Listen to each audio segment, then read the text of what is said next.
ഒരു 19 വയസ്സുകാരി, സർവകലാശാലയിൽ പഠിക്കുന്ന ഒരു പെൺകുട്ടി. ഒരു രാത്രി ഹോസ്റ്റലിൽ നിന്ന് പുറത്തേക്ക് പോയ അവൾ വീണ്ടും തിരികെ വന്നില്ല.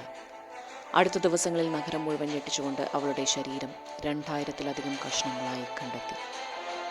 ഇന്ന് 28 വർഷം കഴിഞ്ഞിട്ടും കൊലയാളിയെ ആരും പിടികൂടിയിട്ടില്ല.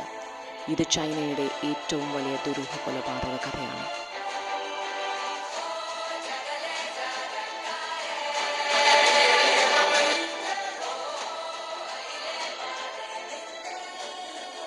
സമീപം ഒരു ഭീകര കാഴ്ച. ഒരു ചെറിയ ബാഗിൽ മനുഷ്യ ശരീരത്തിൻ്റെ ഭാഗങ്ങൾ. പോലീസ് ഉടൻ അന്വേഷണം തുടങ്ങി. 1, 2, 3 ദിവസങ്ങൾ കഴിഞ്ഞപ്പോൾ നഗരത്തിലെ പല ഭാഗങ്ങളിലും, മാലിന്യ കുപ്പികളിൽ, നദീതീരങ്ങളിൽ എല്ലായിടത്തും ശരീരഭാഗങ്ങൾ കണ്ടെത്താൻ തുടങ്ങി. മൊത്തം 2000-ലധികം കഷ്ണങ്ങൾ. പോലീസിനും ജനങ്ങൾക്കും ഇത് വിശ്വസിക്കാൻ പോലും കഴിഞ്ഞില്ല. ശരീരഭാരങ്ങൾ പരിശോധിച്ചപ്പോൾ പോലീസിന് വലിയൊരു ഷോക്ക്. എല്ലാം കൃത്യമായി മുറിച്ചിരിക്കുന്നു. ശസ്ത്രക്രിയയിൽ പരിശീലനം നേടിയ ആളാണ് ചെയ്തതെന്ന് തോന്നുന്നു. മുറിക്കുന്ന രീതിക്ക് മെഡിക്കൽ അറിവുകളാണെന്ന് വിദഗ്ധർ പറഞ്ഞു.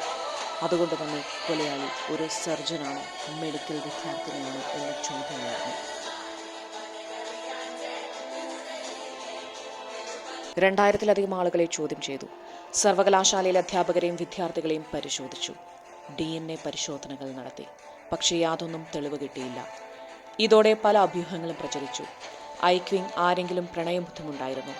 അധ്യാപകരിൽ ഒരാളാണോ, അല്ലെങ്കിൽ പുറത്തുനിന്ന് വന്ന ഒരാളാണോ?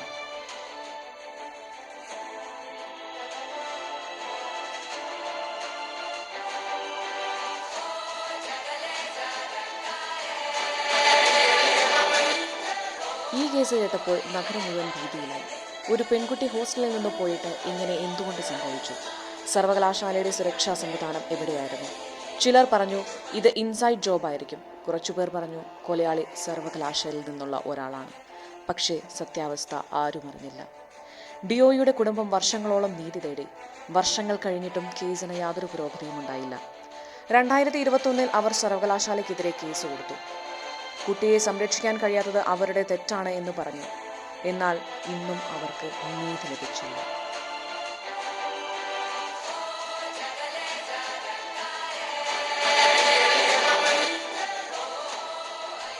ഒരു പെൺകുട്ടിയുടെ ജീവിതം ഇങ്ങനെ ക്രൂരമായി അവസാനിക്കപ്പെട്ടു. 2000-ലധികം ശരീരപ്രശ്നങ്ങൾ, അന്വേഷണങ്ങൾ, അഭ്യൂഹങ്ങൾ. എന്നാൽ സത്യം ഇന്നും മറഞ്ഞുകിടക്കുന്നു. നിങ്ങൾക്ക് എന്താണ് തോന്നുന്നത്? കൊലയാളി ആരായിരിക്കും? ഇതെന്തെങ്കിലും വെളിപ്പെടുമോ?